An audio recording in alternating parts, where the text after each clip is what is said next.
Welcome to the Her First podcast, a platform to help online business owners, coaches, and creators gain the confidence needed to build a successful business while creating a sustainable lifestyle balance. We are here to help you prioritize yourself in business and life. I'm Joanna Newton. And I'm Michelle Puolani.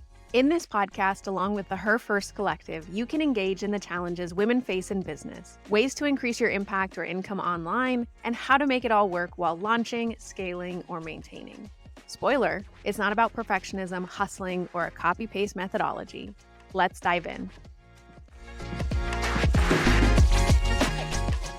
I'm so excited to be filming this episode with you today, Michelle. It's actually been a couple of weeks since we have recorded an episode. We've both been traveling, doing some things. We pre-recorded some stuff to keep ourselves organized, and now we're fresh off filming, and I'm excited to talk about today's topic because what we're covering is the ins and outs of marketing for female entrepreneurs in 2024. I know you've probably all seen the memes, the graphics. People are talking about their 2024 ins and outs. And it got me thinking about the things that I want to put in the past when it comes to my own marketing strategy and the strategies I build for other people, as well as what's really in and what I want to focus on doing differently. So Michelle and I, we both wrote up some lists. We're going to surprise each other with our ins and outs and just talk through the ins and outs of marketing for female entrepreneurs in 2024. Absolutely. I'm so excited to connect again. It feels like it's been almost a month since we've had the opportunity to chat. And even though obviously we've been releasing content and getting things out there, it's so much fun to be in this environment. So if you're thinking out trying out a new channel or giving something a go, whether that's a podcast or YouTube or changing your social media channel up for a change, I really encourage you to do it because it can give you a whole new sense of understanding of your industry, an opportunity to be creative, and really bring a little bit more vibrancy into your work, which is something that I feel like this podcast has done for me. It's reignited a passion and it's reignited interest, and it kind of allows you to explore topics that you maybe aren't normally on the daily basis in your business. So today we're talking ins and outs of marketing, and I want to preface from myself with this is that I feel like marketing is kind of like fashion, where you have people out there who are going to tell you like, webinars are dead. This type of marketing is dead. Don't do email anymore. Email's dead, or it's all about social DMs. And the truth is that nothing is dead unless it literally is a business that goes out or down, right? You're using a software or a tech platform and then they're no longer available. That maybe can be considered something that is quote unquote dead. But realistically, marketing has trends, it has phases, it has seasons. And things are going to come in and out and ebb and flow. A lot of the larger businesses that we see and that we pay attention to, they are still using very similar tactics that we've seen for the past 10 plus years in the online space. They're not going away. Maybe they're tweaked, maybe they're changed, maybe they're adjusted, maybe they're made more relevant to meet changes in advancements in technology, but realistically, they're not going away. They're still there. They're still active. So just keeping that in mind as we go through this conversation, it's not like this is never going to work for you. There's all types of brands and businesses doing different types of marketing that work for them, that work for their market. Some people are more inclined to writing and copy, and some people are more inclined to video and graphics and visuals. So you have to take all of that with a grain of salt and pay attention and tuned into what your marketing is doing for your business and for your people. All right. So let's go ahead and dive in with my first in and out, because Joanna and I have come up with these separately and we're going to surprise each other with them. I bet we'll probably have some that are similar, but in any case. So the first one for me is something that we've seen as a trend for a long time. But I feel like I used to get a lot more advertisements that were very in your face, really trying hard to stop the scroll, like whether that was a really dramatic entrance or something really pushy or something really aggressive or, hey, calling you out very specifically.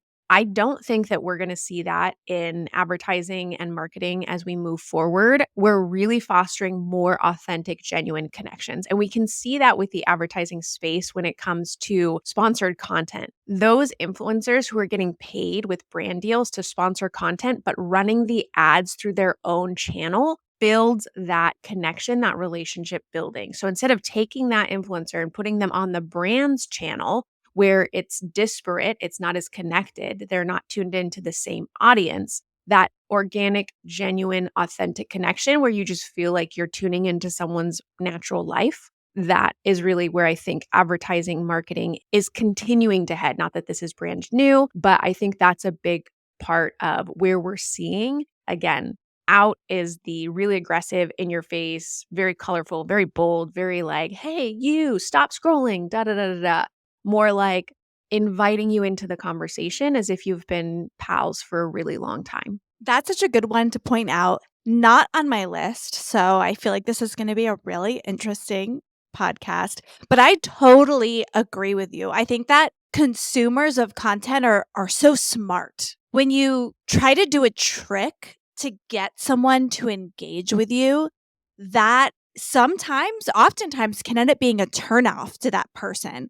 It kind of makes you like roll your eyes and say, like, why don't you actually give me something real instead of tricking me to listen? Invite them into the conversation. The in and out that I will share is sort of related, and I'll explain.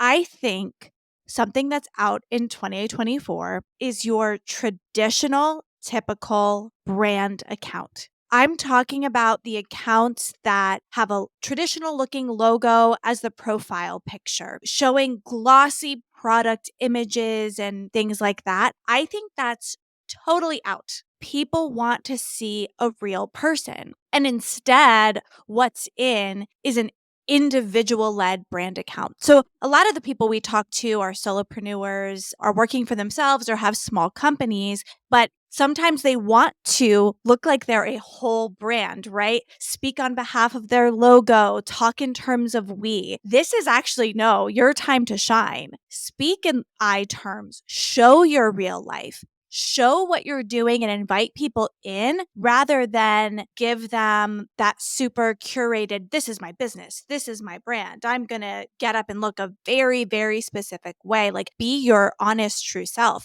And if you are a larger company, you have a bigger brand account, thinking, how do you personalize it? Do you let it be actually a founder led account? Like, have it be the founder's voice and the founder's face and the founder's day to day?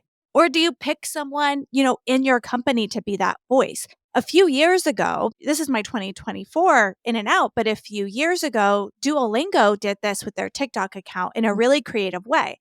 So when they got on TikTok, they got really silly and made the owl the center. They made this big giant owl the center of their TikTok account, and it went wild. So instead of being like, oh, we're a brand, we're going to post educational videos and we're going to speak from brand terms, they made the TikTok account the owl as the subject, as the person people are following, and finding creative ways to do that to get away from your typical clean, curated, glossy graphic brand account and to actually show that individuality with having a person, a singular voice, kind of running the tone of your account. Such an excellent point. And this is something that I'm trying to keep in mind with TBH, our physical product business. And I like to think of Red Bull when I'm thinking about imagining content for this account. Now, obviously, not the extreme sports, not the demographic, not any of that. But Red Bull doesn't put pictures of their product online. They don't do that. What they do is they appeal to the target market that they're pulling in of the consumers that they want drinking their product. And they do that by associating and affiliating with extreme sports, activity, getting outside, doing all of these wild things that you wouldn't think about doing, jumping out of planes, jumping out of helicopters, into snowboarding stuff. So thinking of what is the identity of the brand that you're creating and how can you do that in a really interesting, unique, and authentic way. I think of Geico, right? The gecko, car insurance, but you're affiliating an entity, a person, and a something that is anthropomorphized, right? Because they use a gecko, so it's not really, but he has a personality, he's got an accent, he's chummy. Like, you connect with that so much more than you would with Geico as a term, Geico as a name, Geico as a brand, and the fact that it's car insurance. Thinking of how you can bring that into your brand. Now, this kind of actually leads into one of my TBD things that we'll share kind of towards the end. That's not necessarily an in and out, but we will see how it goes. I think that it's been around for a little while, and stay tuned because we'll cover that as we head towards the end of this episode. Now, the next thing in my ins and outs is similar to this, but particularly in regards to social media content that you're creating. What we are seeing that is out, and I've been hearing this from some larger content creators, is really overly flashy edited videos, putting in the motion graphics, crazy sounds happening all the time, emojis popping up on the screen. Like, we saw a really big trend of that, I think, in like 2022, headed into 2023. But realistically, again, that more authentic, genuine connection, which I think also works more for women too, in their femininity and how they show up in their brand and their businesses. Really focusing on the longer form talking directly into the camera is going to be what we're seeing and what we're headed into as we move into this year. What that can look like can be different for everyone, whether that is staged and in a more professional setup, whether that is more organic outside in the world. But I think that we're just continuously seeing the barriers of social media being broken down in front of people. People really want that genuine connection. They want to see you, they want to hear you, they want to learn and know about you. You know, it's almost this, what I like to think of is a little bit of that obsessive celebrity culture. You know how we've always had tabloids, right? You have these celebrities who have these really big presences, is that a word? They have this big presence as on screen or in fame, popular culture, with the award shows, everything that they're doing, interviews, etc. And they're kind of looked at as like separate. But those who are really successful oftentimes have social media accounts that give them all the behind the scenes of their normal daily lives, and people are obsessed with that stuff. They absolutely love it. It's the same with your brand and business. We put on this professional identity, the way that we show up online. And sometimes that can be keeping our clients, our audience members at arm's length. So as you think about your content, starting to engage directly with the camera, doing more of those long form video, talking directly to them, that's what I think we're going to see in terms of content creation. And again, getting away from the super short, flashy clip, put everything in, just kind of like overwhelm people. I think people are getting a little frazzled with that type of content. I have always hated those videos. Part of my company, we do video editing for people, and there are benefits to mindful B-roll and effects and things, especially in like long form content, especially when they're paying for it too, to like illustrate things. It's kind of what you were talking about earlier, the stop the scroll tactics. Like, it's just there to make you be like, what is that? Versus actually being there to help with the learning. And so in your content, that authenticity, I think, is so important. That keeping it simple is so important. It'll also help you get more content out there, right? If you're not worried about it being perfectly edited, you can just get it out in the world. A tiny little error or fumble in your words or not having all the flash can totally get attention. And you also have to think about your target audience, right? Like, is that something your target audience actually works with? I was talking to a client of mine who is working on a new social media strategy, and she's gone through all kinds of strategies.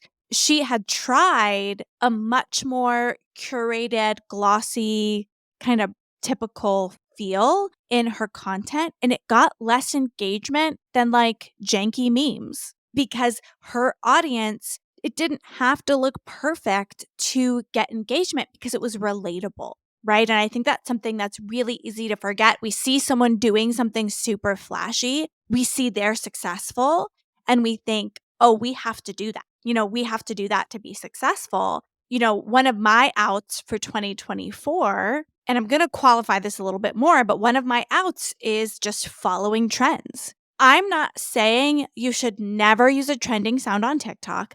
I'm not saying you should never do the thing, but you have to have an authentic, unique content type and voice of your own. You have to have a way that you show up. And that can mean a lot of things. You just need to develop that style, that sort of unique way that you show up in the world for yourself. I think of, it's like angry mama or loud tutorials, angry food tutorials or something. She is a mom. She has a bunch of kids. I think she has 2 kids and a husband, and she does these food tutorials in her completely messy kitchen and, like, yells a lot. She just, like, yells while she does it, like, "I'm gonna do it this way because that's how I do it." Do you know what I mean? Like, that kind of attitude, and she's developed all of these catchphrases, she's done all of these things, right? And she's amassed, like, over I don't know what she's at now, but I think I saw a video where she was celebrating having 1,000,000 followers. There's nothing aesthetic about it. There's nothing that's like anything I've seen anywhere else. She's doing her own thing. She created a unique content style for herself. Now, if there was a fun trend that fit what she did, would she do it? Maybe. I don't know. I don't study her account. So I'm not saying to never do a trend, but you have to develop your own unique point of view, way you create content, how you do things, and then kind of get consistent with it. Now she has catchphrases. She could create merch that have her catchphrases on it that are hers, right? She's building that uniqueness. And so something to think about, like, yeah, you can look at other people for inspiration, but what do you want to say? What do you want your content to look like? What feels right to you and what's going to connect with your audience? I'm so grateful you bring this up because we're so often pulled into, oh, this is what has worked for me. And we want to tap into that. We want to be able to say, oh, you've reached 100,000 followers, 10,000 followers, 1,000,000 followers. Oh, you have reached $100,000 a month in income, $1,000,000, whatever that looks like in terms of what you're reaching or stretching for. But just because it worked for them doesn't mean it's necessarily going to work for you. There's so much energetics, there's so much personality, there's so much uniqueness, there's so much timing related to that as well. And sometimes someone's gotten through, as we're talking about trends and we're talking about phases and seasons.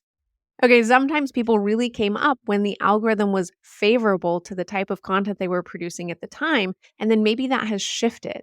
Again, if you're trying to just pull from other people, and I have done this too, and just fit into the trend model, that will definitely take you to a certain degree. That will get you so far. But if you are looking to carve out a space for yourself and create a long term brand, which is where I am, and what I'm realizing is, oh, I need to craft my own unique identity with content creation, and I need to find what suits and fits me. I've tried the trends and I've tried even just recently, I posted a back and forth of a coaching, which I thought I would never do. And that's kind of like a trend because it's a style of content that I've seen before, but doing it in a way that fits and works for me. And surprisingly, it did really well.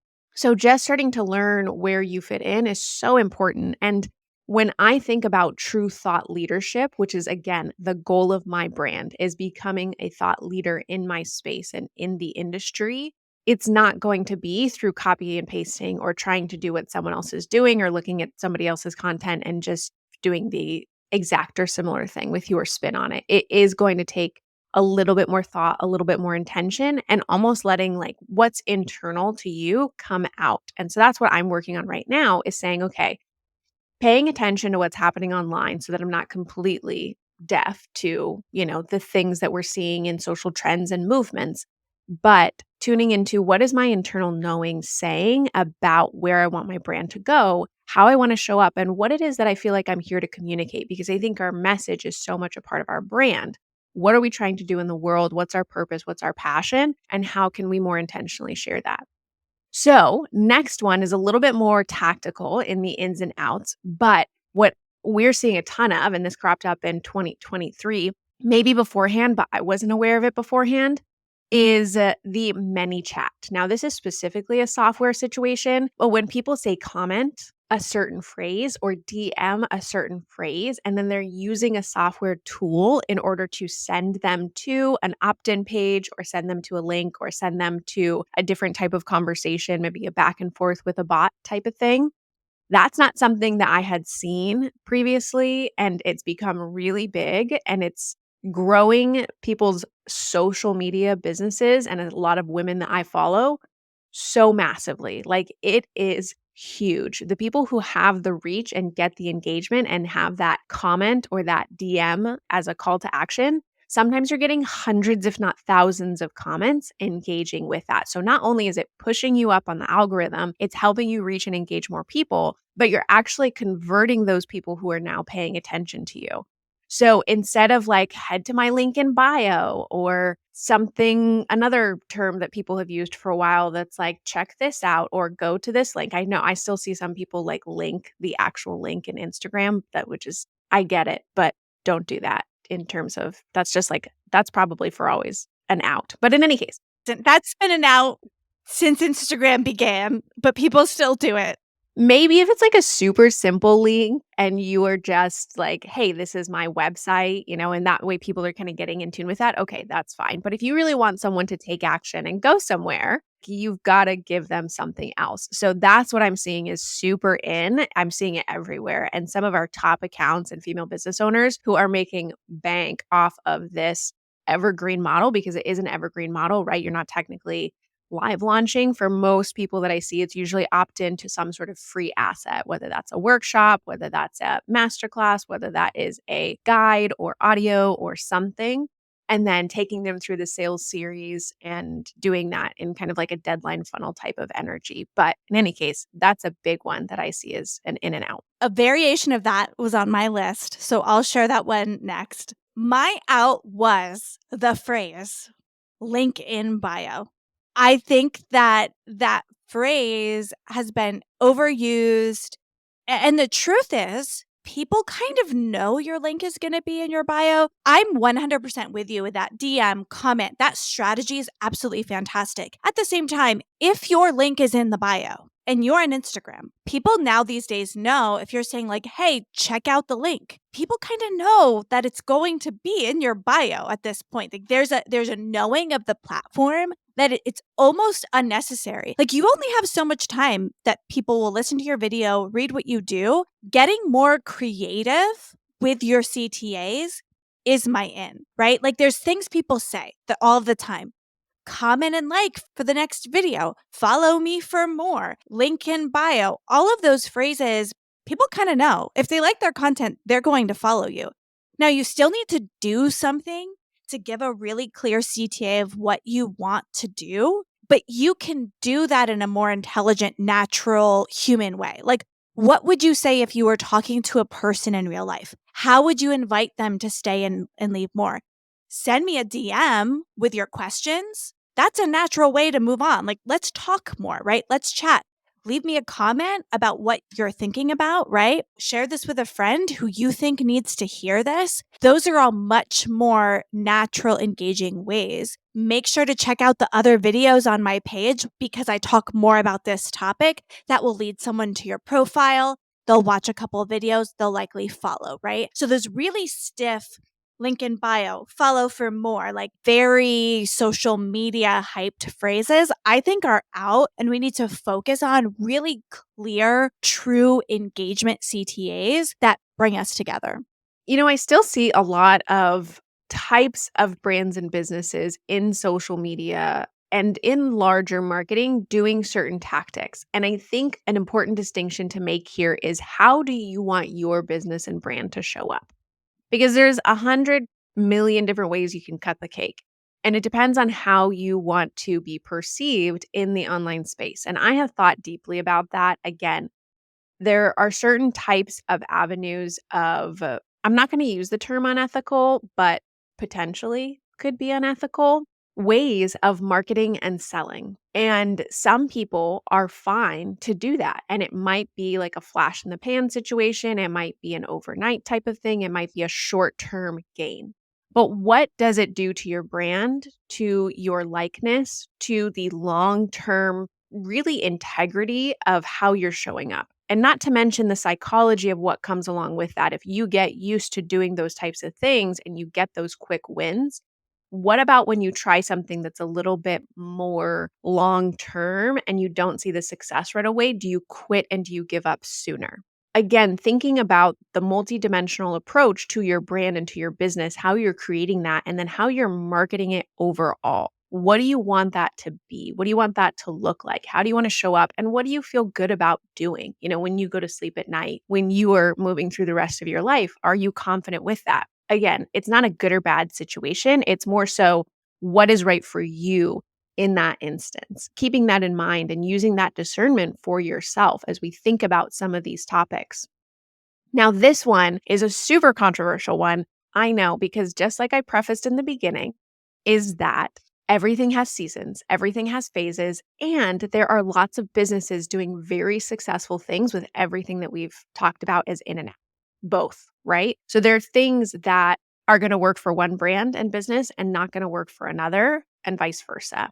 And this one is one that I know is super incredibly successful for multi-million dollar businesses. However, I do think that it is more of an out than anything else, is long drawn out live launches.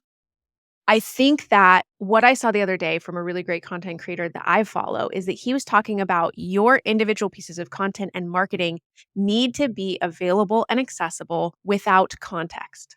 What does that mean? That means that previously in social media and in our marketing, we were able to do more of a succession, right? It was almost like building. Like I used to do a lot of like day one, day two, go back and look at this piece of content. And they all kind of worked together. And now that's not necessarily the case. The way that social media and the way that some of our marketing platforms are set up, people need to see one piece of content in isolation and make a decision. They're not going to go back and watch multiple pieces of content necessarily every single time. So you need to be able to say what you're going to say. You need to be able to do it in a concise way that does not need context from anything outside of your brand. Keeping that in mind, the whole like long drawn out live launch process is incredibly taxing. It's tiring. It can be really frustrating, and it can really limit your potential for income generation to that period of time. Again, there are multi-million dollar brands and big businesses that we follow, James Wedmore, Amy Porterfield, lots of those big names who do these live launches. They have the team, they have the finances, they have the experience, and they have the templates from doing it over and over and over again. So they are refining it. And that's why they're able to reach larger numbers every time. And that's why they're able to impact more people every time. And it kind of snowballs. So if you are at that point in your business, that's awesome. But for some of us that are more just getting started, I do think that the evergreen or pre-recorded process is more profitable, more successful, and more accessible to us on a smaller scale. And so that can look like having, again, that deadline funnel or some sort of time-based setup where someone's investing in you, they're finding you, and then they're learning about you and they're getting converted within a shorter period of time instead of waiting for that one quarterly or annual launch that you do that's really long and you're building up and everything else. It's not to say that live launches are bad, and it's not to say that they aren't still incredibly beneficial, and that you should, if you've never launched anything before, you should probably launch it live to test it out and understand it. But I am seeing so much more success with the evergreen and the pre-recorded content for a lot of the female women in business that I am seeing, especially in the online and the social media space, and the way that they're running their marketing and the way that they're reaching people. The other thing is that as consumers, like you mentioned, we are getting smarter. We are more aware. We have been through the pandemic, and so we're a lot more familiar with the online space, what's happening, buying digital products, online learning, Zoom, etc., workshop, webinars, masterclasses. And so, whereas we used to have this model of, oh, yeah, sign up for it, anticipate it, get excited, and then go to it, that's not happening as much. Again, unless you're a bigger name, unless you have the audience size for it, unless you're really, really tuned into your niche and your marketing and you're really dialed in. Again, there are smaller businesses I see that use this very successfully. But for some of us, I just feel like it's too much for not enough reward. And as a consumer, now you're putting them in a place of waiting, and they may find somebody else to solve that problem or to invest in that outcome or transformation that they're looking for because you're making them wait. So I think that as consumers, we are wanting more immediate things. I want to sign up for the webinar, and I actually don't even want to show up live. I just want to watch the pre-recorded. Like I just want to watch it after the fact in my own time, in my own setting, and the way that I want to engage with it. And then I want to make my decision. I don't want to have to wait a week, a month, a year, however long that's going to be. While you were talking, you actually made me add another in and out to my list because you made me think about something. I think that one thing that is totally out is false scarcity, is totally wrong. And I'll tell you, I don't have the data to back this up. In my working experience, I find that when creating a marketing strategy campaign, I've found men to be much more comfortable with like false scarcity tactics than women. It gives me the ick when you say something's limited and it's not really, when you say there's 50 seats and that's not true, and all of that. I worked for a company that shortly after this episode, I actually quit. But once I found a new job, that parent company kind of got taken over. Like, I got bought and there was a new parent company. And I was like, eventually, somehow everyone got laid off and I was the only marketing person. So I was doing all of the marketing. And this is like a, big name brand, right? This isn't like a small company. This is like a big name brand, millions and millions and millions of dollars of sales a year. I'm the one marketing person. And they wanted to have a daily discount so that on the website, every day it said ending today. But it wasn't ending today. It was constantly ending today. And this really, truly, and honestly bothered me. I was like, we either have a sale or we don't. And then it comes off sale. And I think one of the things with those like live drawn out launches, unless there's actually a reason, there's a start date and an end date to that launch, it doesn't make sense to me. Now, I think for creators, live launches work when there's a reason. If you're running a cohort based course that has some live sessions in that 6-week time frame, makes sense. Then there's a reason. Then it's our first session is on April 1st. Sign up before April 1st. That makes sense to me. Or maybe there's some sort of community involved. Like, if there's a reason for it to be live, then make it live. But if there's no reason, there's no benefit to being live, then how you drum up success would be more through promotions. You either do a period of time when it's on sale, and then it should actually go off sale. Or you do a period of time where if you sign up now, you get this extra bonus, or you get an hour strategy session with, like, you can do sales like that to drive urgency, but false scarcity is totally out.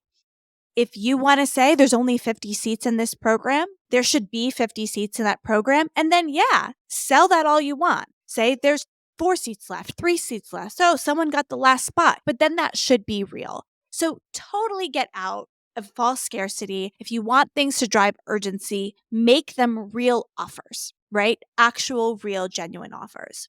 And I think what replaces that, in my in, is just like a true sense of community. If you're selling digital products, educational products, you need to build a community around what you're doing.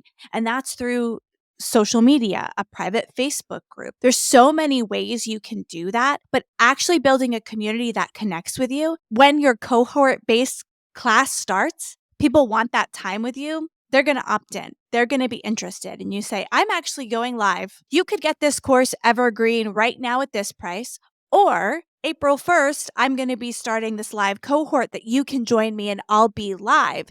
And then once you have a community, they might know you do that cohort in April and December every year. Then your community that you've cultivated and knows what you do, they have that choice to join the evergreen because they want it now, like you're talking about, Michelle. Like, they just want to make that decision now. Or they can say, hey, actually, I know she does this in April, live every year. I'm just going to wait because I want that live component, right? And you have those options for your customers, and they're aware of them because there's a community involved and they know what's going on. One of the things that you're doing really intently with your audience and with the work that you do is building trust, right? You have to build trust and rapport with folks. They have to be able to trust you in order to invest in you, typically. Sometimes fly by the seat of our pants, like we just invest in something. We don't really know the person that well. It ends up not working out so great, but you don't want that, right? You don't want that in your business. You want people to feel like they trust in you, feel like they really respect and have that rapport with you. And that's one of the things that Joanna's really highlighting here, is that not using false scare tactics, which includes that scarcity. When you think of those furniture stores and every single day they're just going out of business, and you drive by enough times to be like, oh, well, I'm never going in there because they're obviously apparently always going out of business. And some people are going to feed into that and some people aren't. But what are the types of people that you want in your community, that you want in your products and your programs? And for you as a listener, just to distinguish between scarcity and urgency, because they are technically different. Scarcity is limited space, limited quantity. Urgency is limited time. So urgency is okay to do because you're helping someone make a decision, right? So if you, for example, if someone signs up to something and they have a limited time window to make that decision for them, even though your process is evergreen and they can continue to sign up at a later date, it's helpful to them to put them in the yes or no camp. Scarcity and saying there's only one spot available when there's actually 1,000, that's different. And what Joanne is talking about, whereas if there's only 50 seats, that is a real sense of scarcity because you only have so much time, you have only so much bandwidth. Say you're doing a group coaching program and you're also doing one-to-one with that program. You can maybe only work with 10 people in that cohort. That is creating real scarcity because you only have so much limited availability and the opportunity for someone to get what they need out of the program. It's important that you have that limited space. So with this is really understanding the why and the intention of your marketing is so critical here because when you can show up with really truly believing in it as well, that makes all the difference in your delivery and whether people are going to buy into it or not. Now, my last thing on the list for ins and outs. And again, this one, I think I ended with my two more controversial ones, whereas I feel like the other ones were like, okay, yeah, I could totally see that. Now, this one has to do with marketing and not sales. And I'll clarify why. But I think it is out to not have a website in regards to marketing. And I'll bring up the caveat of the website is that it's not a platform that is just your home, about you, contact, like not your old school style website, but there needs to be somewhere that you own, that you collect data. Whether that is traffic when it comes to your Facebook pixel or Google Analytics, but it should be both, opt-ins and emails, right? Because I think the importance of owning your audience, owning your business, owning your brand is so much more important. It's always been important, but it's so much more important today than it ever has been with the ability to get banned, kicked off of your social media platforms or the main channels and streams that you're marketing. A certain area dries up for you, whether that's collaborations or referrals or anything else, is that you really need to own the asset of your business. And for me, in the digital space, that means you need to have a URL website in which you are sending traffic to. Do you make sales in the DMs? Absolutely. Do you still do a lot of work there? Totally fine. But realistically, I do think that everyone should have some form of a website, whether that is just a landing page with an opt-in, whether that is just a link page, not the link tree situation, but you're actually owning the traffic. It's only going to help you in your business, even as a creator, for you to be able to understand the analytics. I just had a little consult with a content creator who's kind of newer to the space, and they have a good following. They have good engagement. They've started working with brands, getting paid for their brand deals, but they have no information about their audience. No information because they don't have their website properly set up. They didn't have Facebook Pixel. They didn't have Google Analytics and weren't even growing a list. So those assets that you can own in your business are so, so important. So what does that mean when it's in is one, owning that asset, but also really leveraging, and this is kind of a separate topic, but really leveraging SEO and keywords for Google ranking. I think that there was a time when blogging and articles were like super popular and then they kind of faded out a bit as social media started to ramp up. But I think that we're seeing Google be more important. And I don't know if that has to do with Google offloading aspects of their business model. Like they're closing down certain avenues like podcasts, they're closing down URLs, right? They just shifted over to Squarespace and sold out. So I think that they're really going to pare down, which is actually an exciting thing. I think for Google as a business and as a business model is actually getting back to what their main focus is and how they make their money and the way that they're able to support their customers. I think that's a really exciting thing, but we're seeing that already with social media and social channels is like not using hashtags as much and using more the SEO and the keywords. All of that being said is putting those together and thinking of this website, this presence. How do you own it? How do you drive traffic? How do you kind of capture people? How do you capture those assets in your business and focus on that? That's such great advice. Two thoughts on that. First is every company, solopreneur, any of those folks that I've worked with, they make the majority of their money from their email list. And I'm not saying you can't get direct from social media conversions. It happens. It's possible. But normally, someone finds you on social media or through a blog post or something like that. They connect with you a little bit deeper by joining your email list through a freebie or opting into your newsletter or whatever it is. And then that purchase decision comes when they get an email urging them to purchase. That's when that conversion actually happens. So if you're not taking the time to build that, creating a website, driving traffic to it, building an email list in that way, you're likely probably not selling as much as you could if you're even selling in your DMs. The other thing too is, and this is something that's kind of unrelated but related, is the idea of like using a link tree or some other platform. When you have a website, when you have URLs, when you have traffic to that site, you can use that traffic to do retargeting ads. So that can be huge for your business because if you have a blog people are visiting, if you have pages, so say you don't get them to opt in and you have their email, you can still find them through those retargeting ads, but you have to own that traffic, right? That's something that you need. Now, you can do retargeting ads to people who've viewed your Instagram videos and things like that. That's a possibility, but that website traffic is going to be so much more high intent. Someone came to your website and then they get an ad from you. That's super, super powerful. The other thing too is you mentioned all of that could go away. You might be able to run a successful Etsy shop with an Instagram or a Pinterest paired with an Etsy shop, right? And be really successful. What happens?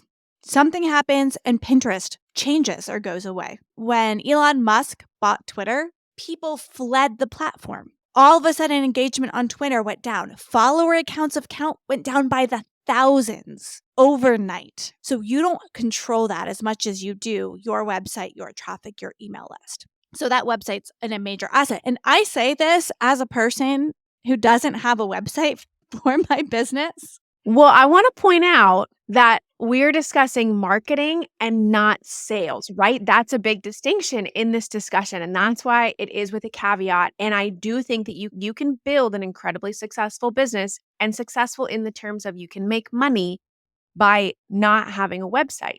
But if you were thinking of marketing on an overarching scale, and we talked a lot about social media today, but as a female entrepreneur, you may be getting on other people's podcasts. You may be in other people's Facebook groups. You may be coordinating with other larger platforms and actually reaching them through all of these different modalities in the online space. There's hundreds of ways you can reach people in the online space. So making sales is a totally different distinction than it is in marketing. So if you're doing larger efforts when it comes to your marketing, having that website where you are collecting that traffic is super important. Yeah, I'll add that. I know we've talked about this on other episodes, but I built my business with no website. We built it all through sales, through making connections in that arena. This year, we're starting marketing efforts, and that won't start until we have a website. We'll be starting, like, our YouTube channel is about ready to launch. Our website is about ready to launch. And those two things, in my mind, go together. Once we have YouTube, we need a place to send traffic to. That's ours. So we can collect emails. So you can phase out your marketing strategy based on your priorities, your needs, what you have. But these are things to consider as you grow. My last in and out for 2024, the out is overly complicated funnels. And there's a lot of reasons for this. One, we've talked about people being smart. So when you have a super smart, flashy, really complicated funnel, a million steps, a million clicks, people kind of get what's going on. It feels outdated, to be honest, super, super outdated to me. The other thing too that I think people underestimate is the upkeep of over complicated funnels. If you're a solopreneur, or even if you're a big business, if you're a solopreneur, when you make one change to one funnel, you probably have a bunch of other matching changes you have to go make. That's a lot of time. A lot of time. If you're a bigger business that has employees, when there's turnover, those funnels break. It's going to happen, right? Because there was something someone was doing to keep that system together that they leave, it doesn't happen, it breaks. So I just don't think you need really complicated funnels to sell. Do you need funnels? Yes. Should you have a path for your users? Yes. But have you ever gone to someone's Instagram account that has 1,000 different funnels that they could opt into? You don't know as a user which one to opt into, where to go, what to do. Done. Let's go away from that. Instead, as a business owner, you focus on giving real value. If you are a business owner and you're consulting on a particular topic and you just have a fantastic newsletter that actually has really, really great value in, people are going to want to opt in and they're going to want to engage with you. And then when you have a sale or a launch or something new, they're going to listen because you've provided them true value and connection. And so many people get so worried. Is this button optimized? Is this until you have 5,000 site visitors a day, just follow general best practices for buttons and things like that. Give value and then the money will come. When you're doing 6 figures a month, you can go ahead and optimize for the button colors and all the things. But until then, just keep to the basics. I couldn't agree more. So one of the people that I actually look up to in regards to this is her first 100K. She focuses on financial education, business advice for women entrepreneurs, and she's wonderful. And hey, we should get her as a guest on this podcast at some point. Oh my gosh. Future. I'm That putting would it be out amazing. there so that we manifest that. Let's put it out there in the world. She's manifesting like a date with Timothy Chalamet. Is that how you say his name? Oh, Timothée? Yeah, I don't know his name. I'm so bad. It's like but Timothée anyway, Chalamet. She's manifesting the world to go on a date with him. I will manifest her coming on our podcast. I like that. I like that a lot. Okay, so in any case, so she has built up her presence so well on her marketing channels, social media, predominantly TikTok when she first got started, I think in the 2020 era as well, pandemic era. She was very intentional about how she curated her content to draw in the type of person that she was looking for, her ideal client and her audience members. When I actually went through her funnels, they are incredibly simple. They're very basic. They're not actually even that well curated, at least at this particular time. I haven't looked at them recently, but they actually weren't even technically that well curated for the page. They were kind of clunky. And then when she delivered the content, it was in a doc in Google Docs. It wasn't anything fancy. It wasn't anything special, but she had built a multi-million-dollar business in this way. So I think that we get so hung up, and I've done this before in the past too, is that without building the audience, without building the trust on the front end, without actually creating that brand identity and connecting in that way, you focus so much on the back end of your business and you try to optimize and you try to make it look really pretty and you try to do all these things to do really great products, really great programs, really great landing pages and emails. And if I just get this right, then I'll get people to buy from me. But it's not true. And I have seen the most basic of funnels and the most basic of pages do really, really well because on the front end, they have really nailed their messaging. They have connected with their buyer and their consumer, and they have convinced them before they even get to the pages. So a lot of times we're just focused on the wrong things in that way. So I think that's an excellent point to bring up. So with what you said, I want everyone who's listening to think about the last time they purchased something. What was the deciding factor? And I'll tell you that a sales page and an email sequence never made my decision for me. Something else got me interested in that product. Now, that sales page gave it a little more credibility to make me feel comfortable making the purchase. The email may have reminded me to make the purchase, but my decision wasn't made from the sales page or the email. It was from a connection or a need that I had, right? Like I had a need. This person's telling me they have a solution in a YouTube video, in a thing. I then go to their website and I'm like, oh, let me check out that freebie. I get the freebie. I'm getting the emails, but that's not what made me make my purchase decision. It was something else, either an intrinsic need I had, they were available, and they were easy to work with, right? They were easy to get there to that place. And they sent me reminders. They kept me top of mind, but that's not where the decision was made. We are talking about marketing overall, ins and outs of marketing for 2024 for female entrepreneurs. But we have talked a little bit about conversion because marketing does lead into sales, and that's such an important and key component. So we are talking about this conversion piece just a little bit here in this way. And I want to highlight that people buy off of emotion and they justify with logic and rationale. What does that mean? Is that they're going to be emotionally moved to buy from you, to make a decision with you, to convert, to become a customer, to become a buyer, a client, a student, whatever it is that you're looking for, based off of some emotional feeling. And then they're going to justify that off of rationale. And you have different types of buyer personas, which we should totally do an episode about, by the way.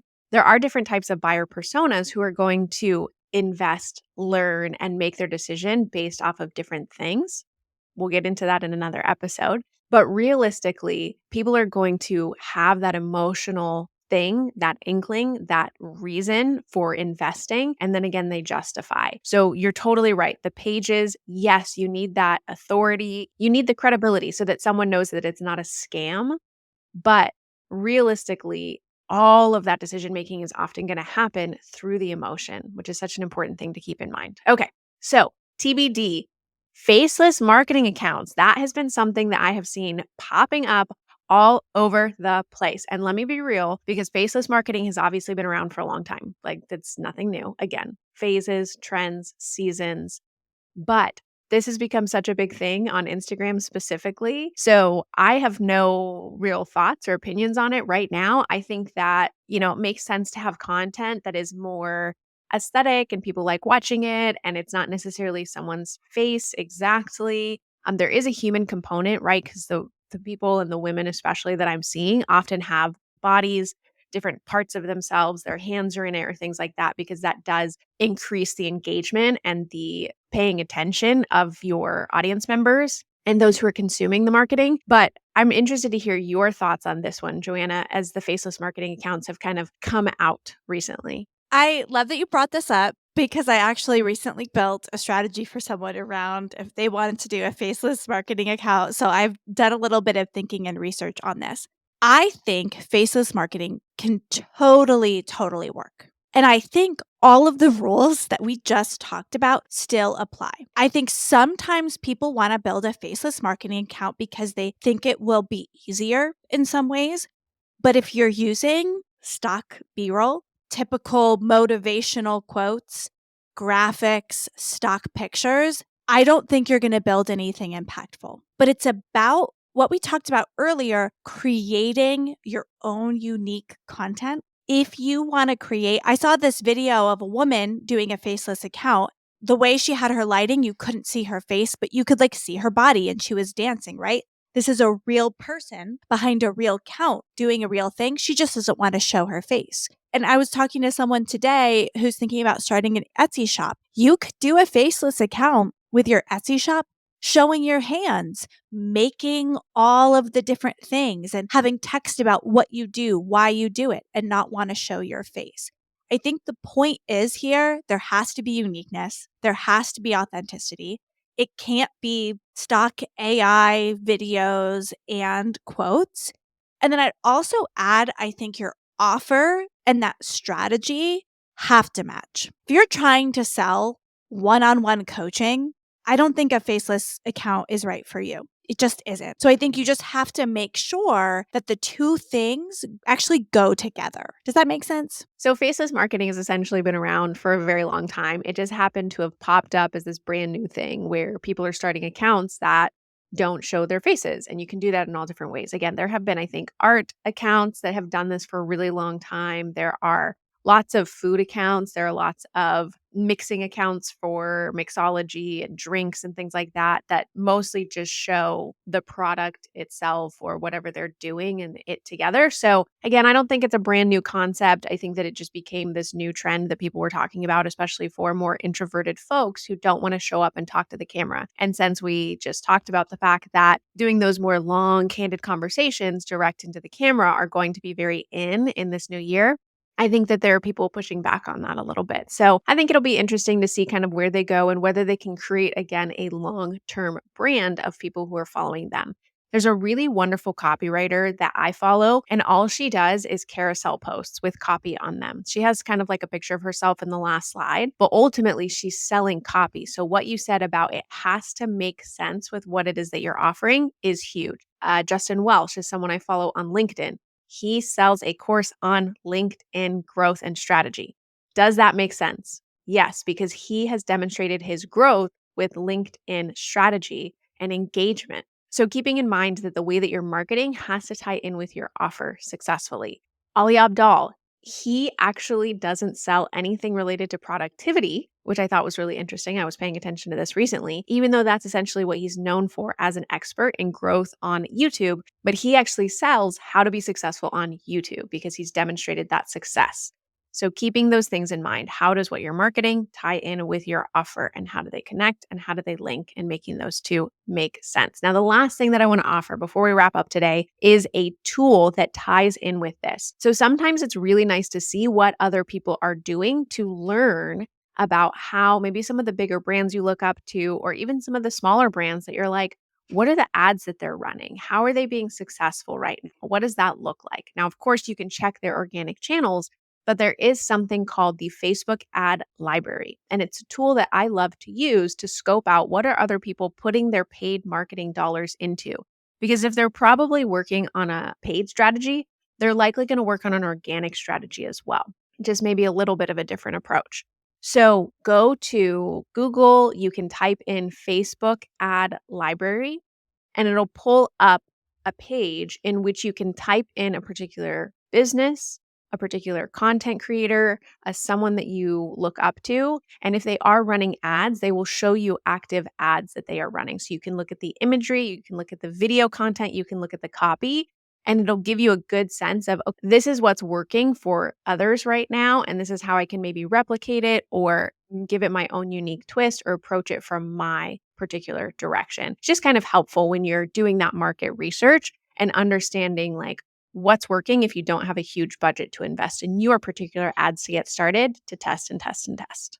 So we are releasing this episode very close to International Women's Day, March 8th of 2024. And we just want to highlight for a moment and really celebrate the women in this community and the women all over the world doing amazing, wonderful things. I just found this data point on Statista that, so at least in America, there are only 0.36% of people who are entrepreneurs. That means out of 100,000 people, there are only 360 of us who are actually creating businesses, being entrepreneurs, and doing this. 0.36% is not a lot. So just acknowledging and recognizing that if you are working on your business, if you are starting a business, if you're thinking about it, that you are in a very small percentage of people. And then being women, out of that number, it's even smaller. So we're here celebrating you, we are honoring you, and we are really recognizing that what you're doing is not easy. You're not in it alone, and that we are here cheering you on and supporting you the entire way.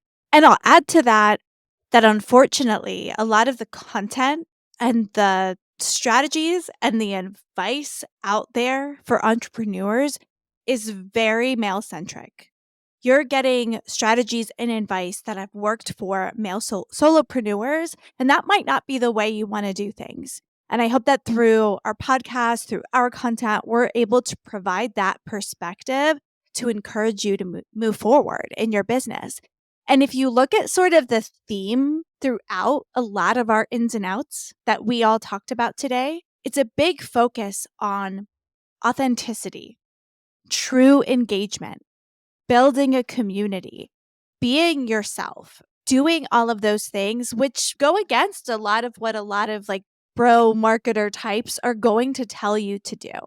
And we want to encourage you as business owners to build the business, build the content, build the systems that feel right and authentic to you.